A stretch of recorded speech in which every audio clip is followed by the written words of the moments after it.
Hello, Patriots. I'm Lee Watts, and this is Patriot Point, your source for Kentucky news and analysis from a conservative, Christian, and common sense point of view. Well, I hope everyone is having a happy Christmas season. So this week, what we're going to go over is some things Kentuckians would want for Christmas, but they'd be really shocked if they're going to get it. I remember when I was a kid growing up in the 80s, there would be this wonderful thing come to your house called the J.C. Penney catalog. And it's a Christmas tradition. You would go through and you would circle the things that you would like to get for Christmas. Now, that doesn't mean you're always going to get those things, but if you don't ask for it, then you're never going to get it. So these are some of the things that Kentuckians, specifically conservative Kentuckians, we would like to have these things. I'd be shocked if some of them happen, but we were going to let those who are making the laws know these are the things we want. And if you will listen to us, then we will give you massive support and try to keep you in office doing the things that the people actually want. Let's go over a few of these things real quick. First of all, single issue bills. We have a law right now in Kentucky that says if you have a bill that's about X, anything you add on to that has to be germane, has to be related to the topic X that you're talking about. And while that's good, I think we need to go farther with that because sometimes you'll have some bad topic, but they'll sneak in some good things with the bill. So now you have the legislators really between a rock and a hard place. If they vote against the bill, they're voting against the good thing that was added on. But if they vote for it, where they're voting for the bad thing that it's about. And the same thing works in reverse. That makes the bills longer. Some of the bills are 70, 80 or more pages long. So if we said we're going to have single issue bills, number one, it would shorten the length of the bill. It would make government more transparent because the people can see it quickly, know everything it deals with. I think it would also be a benefit to our legislators in I can show the people I am for this, against that, without contradicting themselves with just one particular vote. So I think that would be an incredibly beneficial thing for both the legislatures, the process, and the people. But I'd be shocked if it happened. Let me tell you something else. I cross the state. I'm speaking at different political events across the state, sometimes 2, 3, 4 times a week. And I keep hearing the same thing over and over again for years. And those are the words term limits. Do you hear what I hear? Yes, the conservatives of Kentucky, I think maybe even some of the liberals would want term limits. Because nowhere are we ever designed to have a professional politician. It was designed to be a citizen's government. And yet when you get people in office and they've been there for decades, you've got professional politicians and now they are detached from we the people. It was never intended to be this way, and that needs to be put in. Like we have some senators been there for decades. There's one, Senator Neal. He's a Democrat in the Kentucky State Senate. He has been in office since 1989. You know how long that's 35 years ago. I'll tell you how long that was. I had hair back in 1989. That's how long ago this was. There is no way, under any stretch of the imagination, that anybody should be in office that long and still have the idea of it being a citizens' legislature. Now, some people are saying, well, we need to keep this, not having term limits, because we need to have institutional memory or institutional knowledge. That means you need to remember what had gone before so you don't make those mistakes or this is why we do things. Well, the question has to be asked then, why do we term limit the governor? Why do you term limit the attorney general, the secretary of state, the treasurer, the auditor? These are just one-person jobs.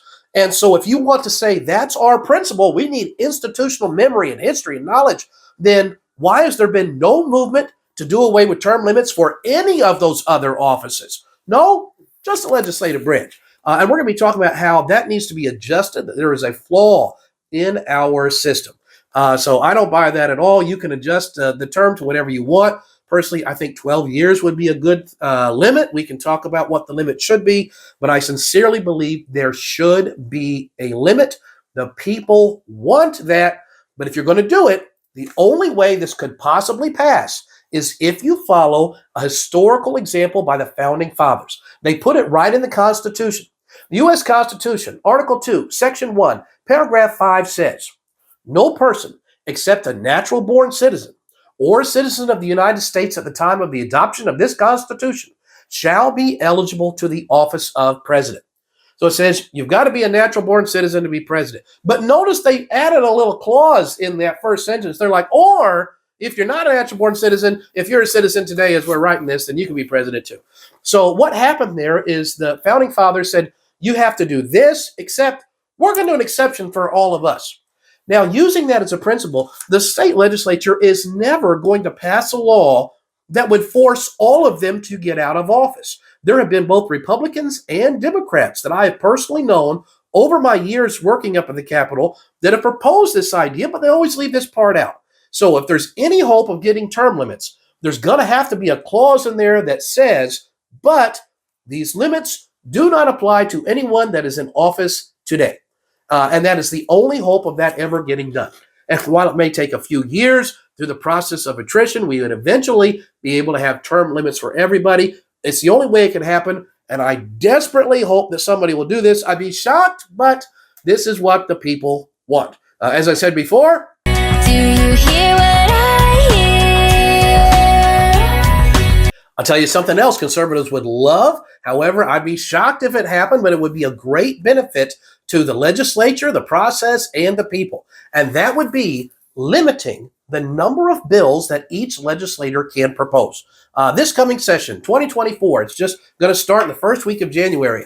Traditionally, on what's called long session years, there'll be about 1,500 bills proposed. There is no possible way for the amount of days the legislature is in session for them to go through all of that in the committee process and then get it to the floor for a vote. And so I think if we were to limit it to each legislator, say, and I'm just going to pick a number saying 3. We have 120 legislators. Do you realize if they did that, you could have a potential 360 new laws every year? And we don't really need to be pumping out more than that, having government grow and grow and grow and grow. If we were to limit that, then we would have a chance to actually have the legislature move a little quicker. They'd be more precise in their language, and we wouldn't have a lot of wasted time. And this would have to go to the committee process as well and adjust it.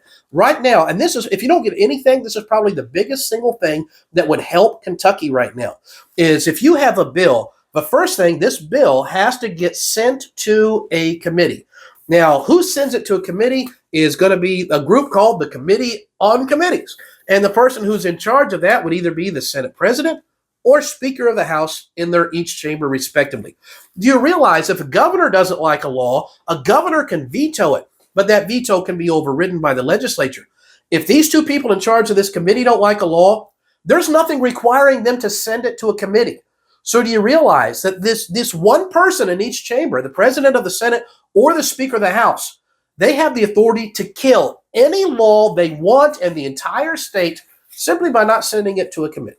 This is a flaw in our system.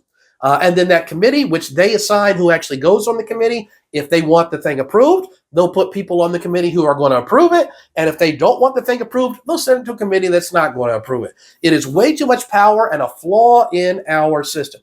You can still have committees that would meet on different processes, be a chance for the people to weigh in, hear testimony. But if we were to limit it to 3 bills per legislator, we'd have a chance to have it go through a committee to hear the debate and the evidence and the people's voice, and then let every bill come up for a vote by the legislature. And again, if you have these single issue bills, it would incredibly help the process and help the legislators and would help we, the people. Single biggest thing, I think the people would be shocked to hear this, but I'm hearing this a lot. Do you hear what I hear? So they see these are some of the things that I would be shocked if any of these things happen, but these would be great things. If we could get, I'm putting it out there. This is our Christmas list as conservatives. And on Patriot Point, I always try to give you things which I think are helpful. So there's a big debate always this time of year on Christmassy questions. And so one of the big ones, the question of our age is Die Hard a Christmas movie? The answer to that is yes. Happens during Christmas. They talk about Christmas. Therefore, it's a Christmas movie. And then if you want to use that as like the principle we do it, then so is The Princess Bride, Chronicles of Narnia, Batman Returns, Gremlin, Edward Scissorhands, and a whole bunch of others. So, yeah, important questions we're talking about on are these actual Christmas movies? If you're still thinking about doing some Christmas shopping, then I would encourage you to maybe pick up some of the books that I've written from a conservative perspective. I've written one, it's a spy novel talking about the dangers of a cashless society. It's called The Coming One. You can get that on Amazon. Then I wrote a series about a country where patriots become outlaws and believers become fugitives. You can find this called The War of the Realms. You can also find that on Amazon. Then I've written 2 books on theology, one called Omega Hours, which is a verse-by-verse commentary through the book of the Revelation in the Bible, and the other is called Weighed in the Balances, a history and comparison of Bible versions. All of these things are on Amazon. If you got some last-minute Christmas shopping, then I hope that would be a blessing for you. Well, that's all we have for this week. So until next week, I'm Lee Watts for Patriot Point, reminding you that liberty is not a spectator sport.